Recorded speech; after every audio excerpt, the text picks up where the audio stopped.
Ժողովրդի պահանջը ոչ թե Միքայել Սրբազանին ինչ-որ մի բանից վեր դասել եւ այլն, ժողովուրդը չի հավատում այս իշխանությամբ իրականացած արդարադատական համակարգը։ Այդ դրա համար է ժողովուրդը Իրանք գիտեն, որ այդ ամեն ինչ իրականացումը կեղծիք է, իրանք գիտեն, որ այդ ամեն ինչ իրականացումը քաղաքական գերպատերազմի ու քաղաքական նպատակների։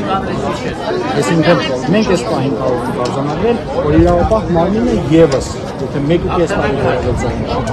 նայազանում կրկին անգամ քաղաքական նպատակահարմարությունից ստացած է։ Պարոն Պողոսյան։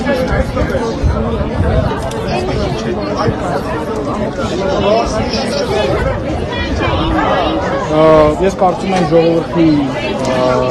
այդ անվստահությունը հայտնելու պատճառով է դա տեղի ունեցել, որովհետև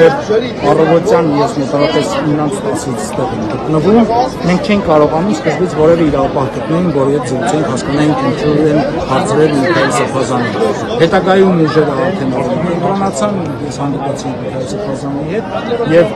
նրանց կենտրոնանալու հետ նաև ժողովրդի կենտրոնացումը այդ պատճառով ունեցավ, կարծում եմ դա է պատճառը։ Հիմա տեսնենք ինչ երկրորդ գործողություններ իրականացվում են։ Ես միանշանակ հավատում եմ նրան, որ իշխանությունների կողմից ամեն ինչ անում են փոխելու համար մեր արժեքները։ Իսկ խոսել եք Սրբազանի հետ։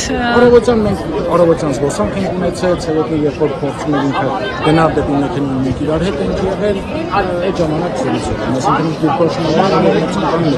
երբևիցե չի թաքնվել եւ չի խոսափել որևէ մեկից։